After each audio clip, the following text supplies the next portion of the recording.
kapag feeling mo gusto mo nang mag-give up.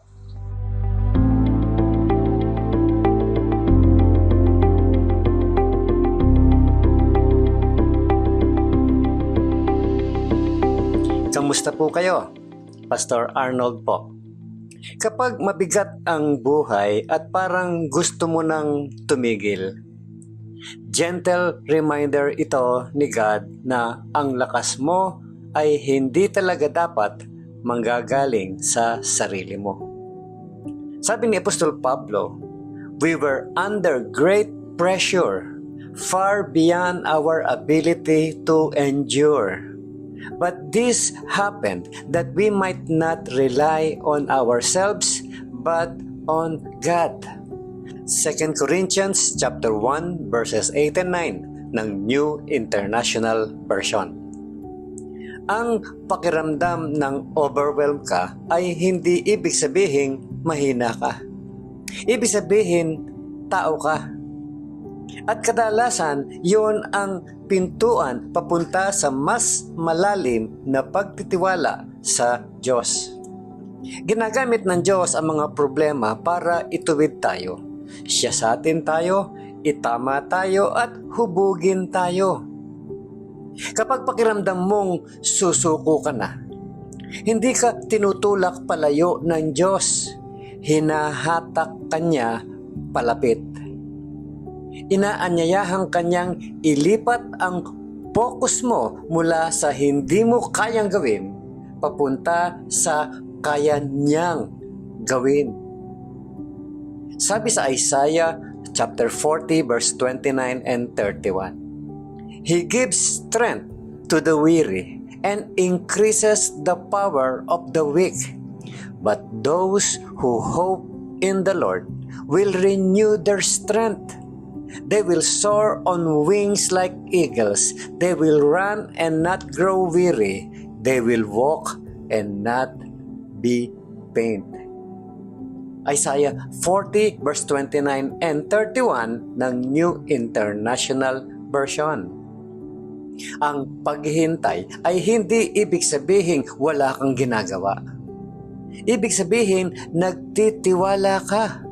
Humihinga ka muna at hinahayaan mo munang punuin ulit ng Diyos ang mga naubos sa iyong buhay. Sabi po ni Apostol Pablo, ito yung kanyang encouragement sa atin. Let us not become weary in doing good, for at the proper time we will reap a harvest if we do not give up. Galatians 6 verse 9, New International Version.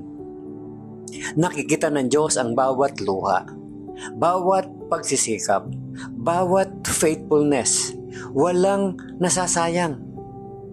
Maaring hindi mo nakikita ang resulta, may ginagawa na ang Diyos. Kaya kapag pakiramdam mong gusto mo nang mag-give up, tandaan mo, hindi ka nag-iisa.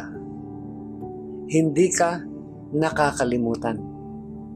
Hindi pa tapos ang kwento mo. Patuloy pang sinusulat ng Diyos ang istorya ng buhay mo. Think about this, my friend. Where in your life do you feel most tempted to give up right now? Saang bahagi ng buhay mo ngayon na pinaka natutukso kang sumuko o mag-give up? Just think about that. At pangalawa, what would it look like to rely on God's strength instead of your own in that area? Ano ang itsura kung aasa ka sa lakas ng Diyos imbis na sa sarili mong lakas doon sa area na yon na natitempt ka, natutokso kang mag-give up? Think about that. And pangatlo, think about this. Who can you encourage today with the same comfort God is giving you? Sino ang pwede mong palakasin ngayon o encourage gamit ang parehong comfort na binibigay sa'yo ng Diyos? Muli po, ito si Pastor Arnold Adriano. At ang encouragement na to ay hatid sa inyo ng Malabon Community Church. Have a great day, my friend. At sa araw na ito, piliin mong magtiwala sa Diyos na may hawak ng lahat.